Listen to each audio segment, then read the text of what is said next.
Thank you, Joanna, for kind introduction. Okay, so the topic of my today is about the classification of spinal vascular malformation. Before understand the classification, you need to know about the anatomy of the spinal vasculature. Okay, since the embryo, right? That's after the soma, then you have totally you have 31 pairs of segmental nerve, and then it's get along with the segmental artery. Okay, so each pair of segmental artery that come along with the nerve, and then it's going inside the neural tube, and then have the ascending branch and descending branch. And finally, it's an anastomosis to each other. And some of the segmental artery, they are regressed.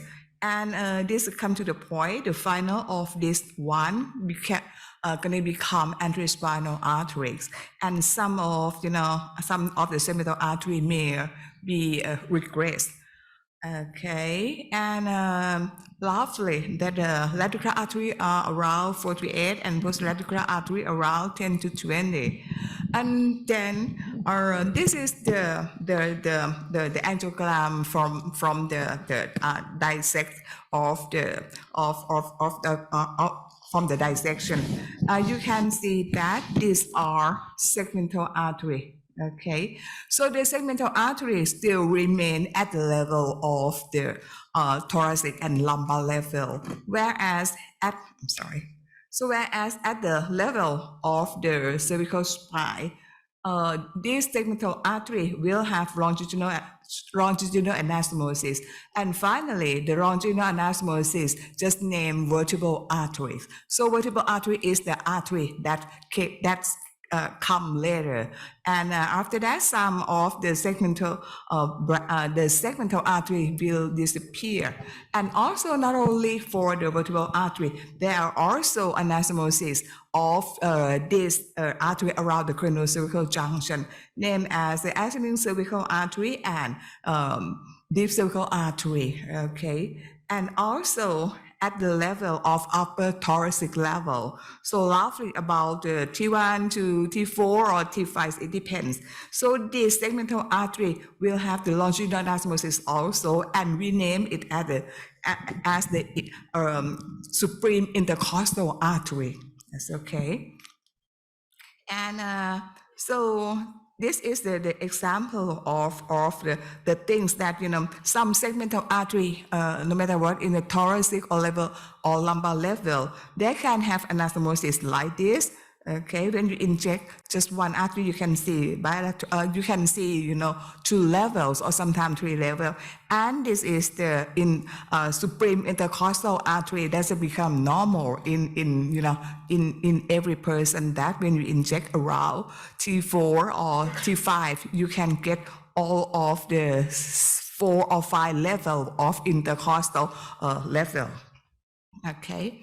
And again, you must understand this also. This is the artery upper cervical level. Remember that I mentioned before that these are longitudinal anastomosis, okay? The main is the vertebral artery. And also the anastomosis from the ascending cervical artery and ascending pharyngeal artery and anterior cervical artery. So just like in here, there's the injection from the ascending pharyngeal artery. You can see all of this artery, and also the vertebral artery that you can see. Okay. So this is the example of the when we injection of the posterior cervical artery right here. And finally, this is AP view, and this is the lateral view. You can see the anastomosis at around C4 level, and you can see the vertebral artery. So this is the normal anatomy, normal anastomosis that you may know. Okay, so let's see about the anterior spinal artery. So here, this is the artery. Remember that this is the anterior spinal artery. Okay, and this is from the intercostal one, and the artery that's go in and supply the anterior spinal artery. So this we call lateral spinal artery. Okay, anterior spinal artery always in midline, okay, and anteriorly. And the posterior spinal artery that's gonna come from the lateral pili artery that is in lateral, dorsolateral aspect. Just like from injected specimen like this is the anterior spinal artery, and this is the posterior spinal artery, okay. The anterior spinal artery is continued since, the craniocervical junction until the conus, whereas the posterior spinal artery may be segment, not that long, okay. Here, this is the normal anterior spinal artery.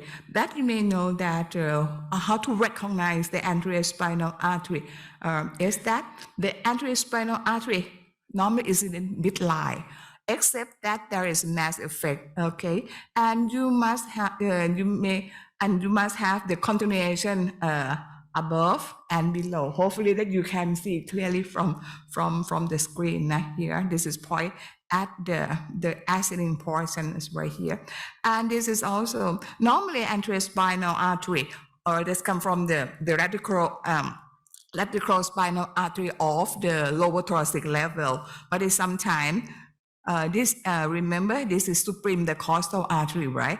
And this is also sometimes give rise to the anterior spinal artery also with the similar characteristic.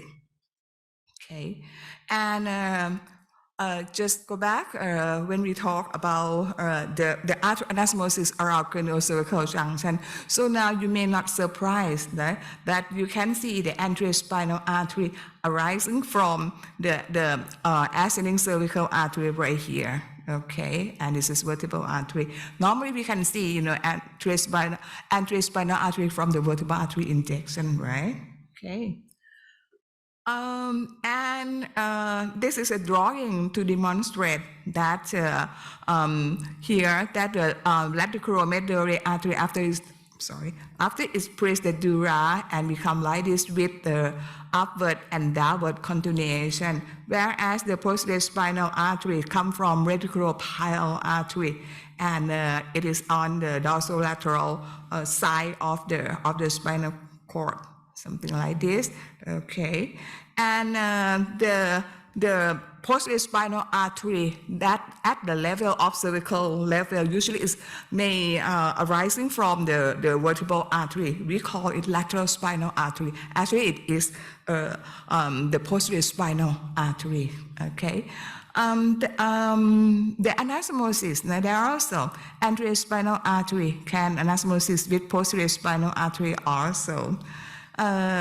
Just like this, there are anastomosis in two manners. One is the superficial anastomosis, and the other is the intrinsic anastomosis.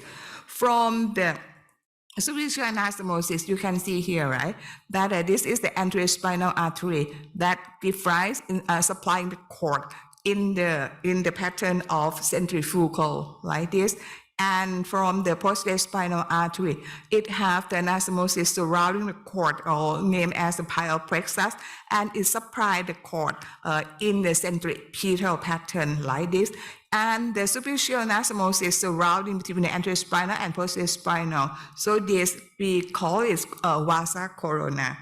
And almost always at the end of the spinal cord, at the end, okay, or the end of the conus, anterior spinal artery running down until the conus, then it turns posterior and anastomosis with the posterior spinal artery, and this usually, exists in every person. We call this as a basket. So this is another way of anastomosis between anterior spinal and posterior spinal, like a drawing like this. Okay, the outside it is the anastomosis called vasa corona. Okay, and so this is another example of normal injection. You can see here, hopefully that you can see the vessel now. Okay, we inject, I think it's maybe around L2 or L3. So the artery that go inside the dura here and supply posterior spinal. So this one we call it lateral we call it lateral artery. When it hit the spinal cord right here, okay, and this come the posterior spinal artery, then it curve at the conus, and then anastomosis with the anterior spinal artery. So where it curve, anastomosis here, we call it basket, and this is the anterior spinal just going up as usual. Okay, and the intrinsic anastomosis, it is anastomosis inside the cord, something like this. When you do angiogram and we mean for embolization, we have to carefully about this also. So now I'm going to talk about, this spinal vascular malformation. Actually, there are many classifications, but roughly, the thing that I think to myself that is the most understandable is that, for the spinal level, you can, the structure inside are all neural tissue, right?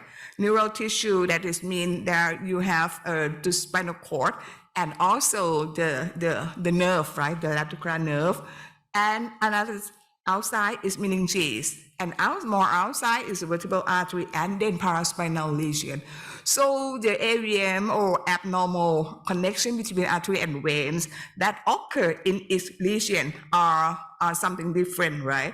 So if it's inside the dura or intradural space, so it is spinal cord AVM or perimeter AVF, right? Or sometimes there is also the lateral AVM also, that is also in a part of the intradural.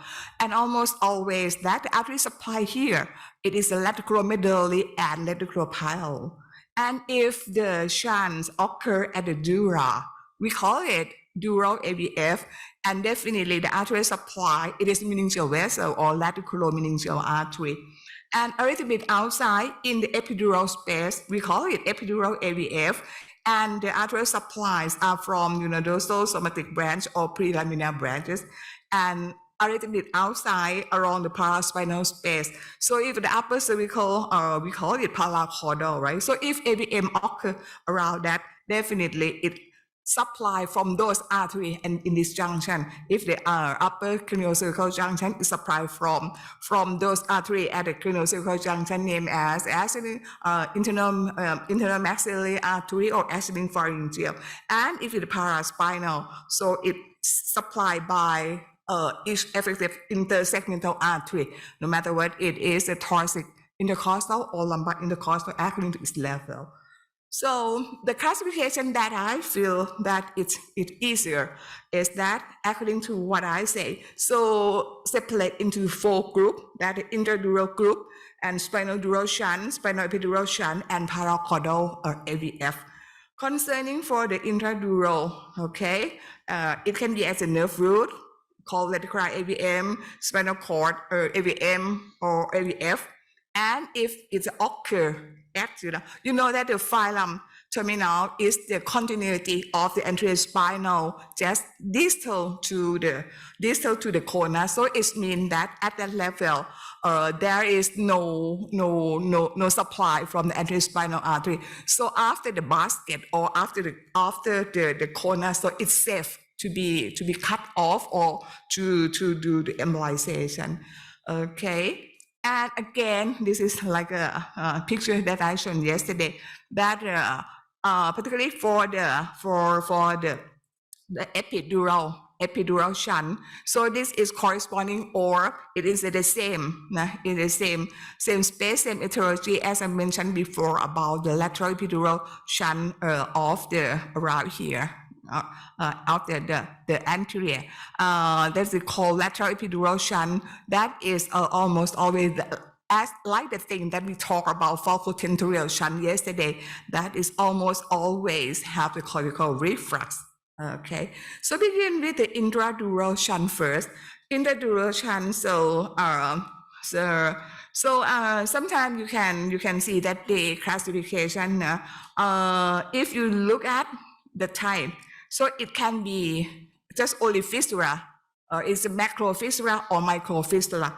If a macro fistula, usually we see in the children group, and it's corresponding to the genetic or hemolytic telangiectasia or HHT, or microfistula that is occur superficially of the cord, or can be nidal type. Nidal type can be superficially or small, we call it perimeterally group or superficial, or it is the intraparenchymal or is a glomerulus type. But you have to know that no matter what, how large of the nidus it is, it located in the subpial space. It's not inside the spinal cord as the tumor. Okay, it can be single or multiple. Okay, and sometimes in some classification they say about the hereditary or genetic, so it depends, right? If the genetic hereditary disorder, HST as I mentioned before, or non-hereditary, just like the Cobb syndrome or metabolic syndrome, something like this, or sometimes it can be isolate of the spinal arteriovenous shunt. So in this kind of group or metabolic group, so it means that you can have the lesion just like the AVM at just let's say at the T12 level, and inside the cord you can have the lateral AVM at corresponding to its level, and also spinal cord AVM, but maybe 1 or 2 level above the lesion at the vertebral body, right? According to the connection of the obliquity of the lateral-medullary artery. Okay. Usually, this compared to the dural group, relative younger and no sex predilection can be asymptomatic or presented with venous congestion, or can be presented with hemorrhage. And if it occurs just close to the conus or around that, or the shunt at the phylum, the patient can have the venous congestion, and in this group, biclinically may be difficult to differentiate from the dural shunt. Okay, and the treatment is to if the fistula type, okay, we can aim for cure. But in nidus type, sometimes we can just to diminish the venous congestion. This is an example, 11 years old boy, and just have acute severe neck pain and without leg weakness, back pain, both back pain and neck pain. And you can appreciate here, right, that look like the conglomerated vessel or nidus here, and with flow void. And you didn't see the hypersignal intensity inside. So this corresponding to the clinical that no have any neurological deficit or weakness. When we do the angiogram, okay, you may know the supply, right? This is the anterospinal at the level that we inject above, anterospinal artery continuity, something like this. And what about here? About here, you can notice that when we inject the level lower down, and you see the same thing, right? And hit to this the same thing. And also this one, just here, the same thing. So does it mean that this is all the level, this is a lateral-medullary that supply hit the anterospinal here. And the second one, it hit the anterospinal here, right? And the third level, the lower level, it hit anterospinal here. So when we know about this is the choice when we want to, or when we have to go for embolization, we will choose, the shortest distance here. And here, this is the posterior spinal artery, right? You can see that the curve is, more acute angle and supply finally. Okay. Another example. Okay, the patient came in with progressive leg weakness, 60 years old, and you can see that the nidus here, and also some venous congestion, okay, and hyperintense in the cord and the axial view. For the angiogram, okay, you have to recognize that I don't remember. This may be this is T12 level. The catheter is right here, right? And this is the catheter, and come here. And this is the lateral artery. Okay. Once that is go inside, then it supply this is the lateral until it hit here.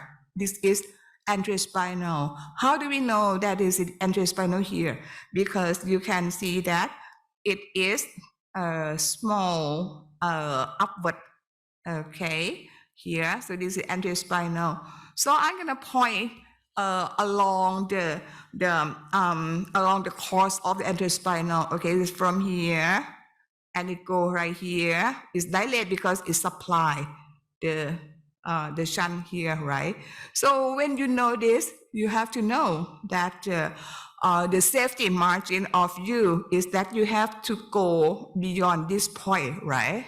Okay, and this is significant congestion. And finally, we got to this point and slowly injected glue and with the glue cast here.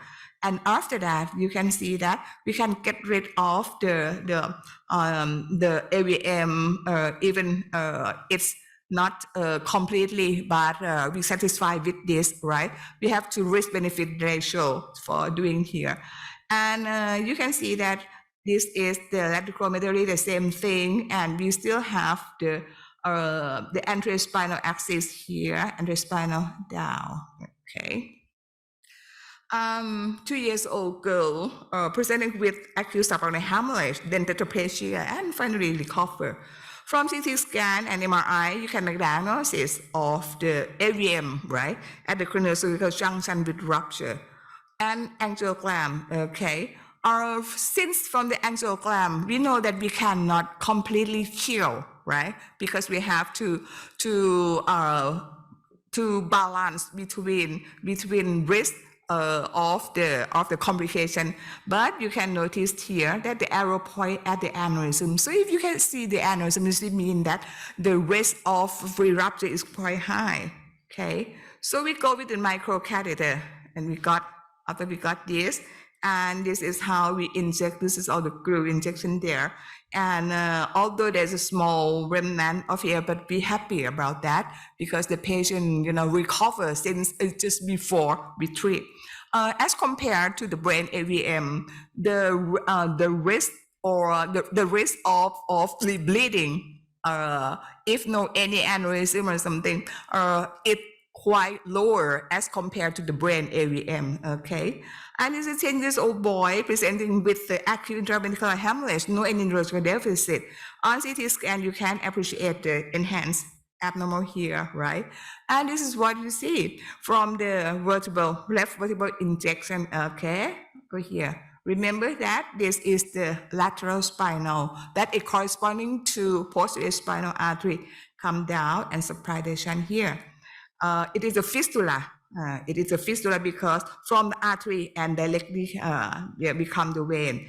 And this is the injection from the right supreme metatarsal artery, okay? From right supreme metatarsal artery, so it means this is anterospinal, okay? That come to the same point, and you can see finally this is late venous phase compared to this one, and you can see that it's similar of vein, right?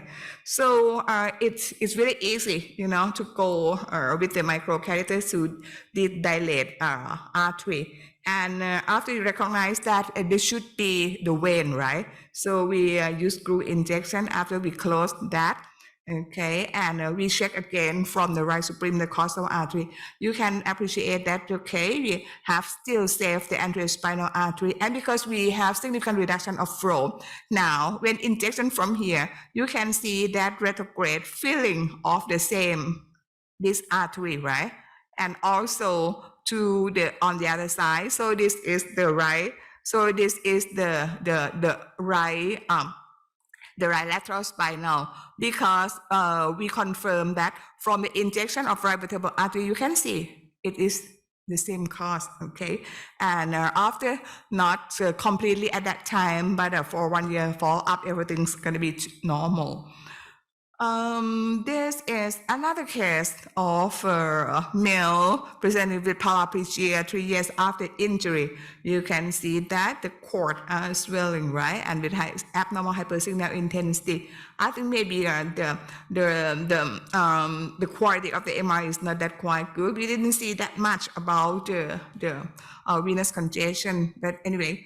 For injection to find that where the shunt is, okay, this is the case that anterior spinal artery come from the spleen metatarsal, okay, when you see here, and if you accustomed to the angiogram, you may feeling that this anterior spinal is larger than normal, right? And you keep continuity until down, and you can see that it supply the fistula, the shunt here.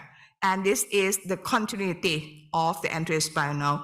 So when you recognize this, you know that if you have to treat this, you must put your catheter beyond this one to preserve the axis of the anterior spinal. And okay, this is what we do, that finally we get into this vein, and this is how we inject. Just small drop of glue here, and this is the vein, and post-embolization, this is a disappear. This is the fistula, and we can preserve the anterior spinal artery. Okay, another case of the progressive weakness, and you can see that a significant large signal void inside, and this is like abnormal vein, but it's not true nidus, but hyper intense around the cord. And this is what I say, that this is the supply from the anterior spinal artery beyond the conus, right? So this is called phylum AVF. So once you face with the phylum AVF, you have to recognize where the conus is, okay? And the artery that, or the shunt that beyond the conus is safe to be embolized, okay? And this significant congestion, and this is after we inject glue, and this is how it happened. Okay, so I have to move. Oh, nearly missed the time. I moved on to the spinal dural AV shunt. Okay, as you know, spinal AV shunt compared to the spinal cord AVM is acquired, more common in male, okay, and older age, mostly are at the thoracic or thoracolumbar spine, okay. It's rarely, to our experience, I didn't find the spinal dural shunt that presenting with hemorrhage. Usually, they present with a progressive congestion with bowel bladder symptom, and the biclinically cannot differentiate from the phylum AVF, even from the MR. Okay, yeah, this is what I say. Okay, the example of this 64 years old female progressive, okay, for 8 months, you can see that hypersignal intensity inside the cord just long. And one thing for radiology that to know is that the hyper intense within the cord, it is not to demonstrate that where the shunt is. It represents the congestion that usually from the conus up, okay, it is corresponding to the location of the shunt, okay, and this is how we find, and this is the shunt, and with significant reflux into the perimeter space, and congestion like this, okay, it's not difficult for us. We go with the microcatheter and get this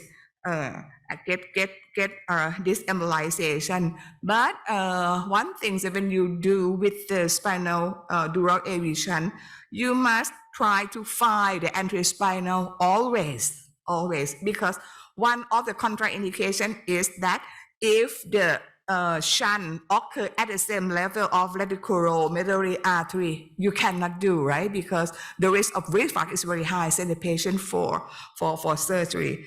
And after the embolization, we have to go back and check the anterior spinal again, and you can appreciate that significant reduction of congestion because it's rapidly filled. Like this case, 68-year-old male had, progressive paraplegia, and the patient was by this MR, the patient was missed to be the NMO for and treat for months and didn't have any improvement, okay, because you didn't see any fluoride inside, but only hypersignal intensity inside the cord. When we look, perform angiogram, you can see that the shunt is tiny small shunt from the vertebral artery, okay, and this is the dural artery that supply inside and cause congestion. So this is very tiny and it's not safe. So we send the patient for surgery. That much easier after we say that, okay, which level it is. Okay. Spinal epidural shunt, by clinical, it's difficult to separate from the spinal dural shunt, but it's occur in different locations, just like in this case, right? Roughly, it's look like, you know, lumbar spondylosis, right? But you can see that the hypersignal intensity inside the cord here. And when we perform the higher, the MR, you can see that the hypersignal intensity is go up until, you know, the mid-thoracic level with the sum of the spinal congestion. And this what after we do the angiogram, you can see that the catheter is at L3 level, left L3 level, right? So here, and this is the artery, and the artery that supply to the shunt. And you can see that this is the shunt, like in the space. And after this is reflux into the vein and find probably, you know, the dural vein and probably should go inside, cause congestion within the perimeterally level. Okay, and so normally when concerning with the shunt within the spine, you know, we never use glue, or we never use the other else except glue, right? But only this epidural. If you use glue, it may be not success because it's rather more difficult to complete occlusion disc with the glue. The glue will reflux up to above, right? So we use the onyx, slowly injection onyx, something like this. This is another case that, interestingly, 47 years old female, you know, came in because of, you know, pain radiated to legs. The patient was diagnosed before with a herniated disc here and got surgery, discectomy from the other hospital outside. Did not have any improvement. So the MR was sent again, and now you can see that, demonstrate that the hypersignal intensity with the fluoride, okay, in the upper thoracic level to cervical level, okay. And when we do here, from the thoracic, it's negative, right? So then we go to the vertebral artery. From right vertebral artery injection, you can see, appreciate just fine fluoride something, and it's better recognized when you do the 3D, right? So you will know that this is the dural shunt here, right? About at the C5 level. And because of this patient had, you know, occlusion or stenosis of the left vertebral artery. So when we inject from the left ascending pharyngeal artery, remember that anastomosis that I showed before. Okay, from left ascending pharyngeal artery, it anastomosis to the upper vertebral artery, but you can see the shunt also, and this is the epidural shunt that occurs at C3 level. So this patient have both dural shunt and epidural shunt, and both shunt are success by 2 times of surgery. Okay, so I don't have time. This is what I say, that to compare between the spinal cord AVM and the dural and epidural group like this. And lastly is the paracaudal AVF. Paracaudal AVF, so paracaudal or paraspinal is the upper cervical level, we call it paracaudal, right? So it's a shunt that supply from ascending pharyngeal artery or internal maxillary artery, okay? Just like this. this man came in, because the hemorrhage at the cerebellar lesion like this, and also the cord. You can see the hypersignature intensity in the cord, and with minimal of the venous congestion. So when we do injection, you appreciate with this is S pharyngeal artery. So it is the shunt here with retrograde reflux into the spinal cord, and we manage. And this is the last case to show that the VVF, vertebral fistula, are also fit in this group of paracaudal. Okay, this patient, this female patient with a tinnitus, and found this huge aneurysm here. And this is AP view of right vertebral injection, and this is the left vertebral injection. Okay, so we close this one. Diagnosis with the AVF or VVF with huge aneurysm. Okay, after close, and finally. So in summary, the classification of spinal venous malformation according to type and location for easy to understand is 4 types, as I mentioned before. And correct diagnosis of the disease are based on understanding of the spinal vascular anatomy, spinal angle architecture of the disease. And when you need to do treatment, you have to understand well about the angiogram, and you must carefully analyze where the shunt is, or where is the artery, where is the vein. Sometimes maybe it's difficult, right? And one thing we have to know that particularly for the AVM of the spinal cord, no need to be completely healed as compared to the brain AVM, because the risk or the chance of repeat hemorrhage is very, very low. Okay, endovascular treatment always the primary option, except that in the spinal dural shunt that have the same origin with the reticulomedullary artery. Okay, so we send the patient for surgery. And all of this work I have to thanks to all of my team, and particularly Dr. Eckwood, that all the beautiful drawing for this lecture. Thank you for your attention.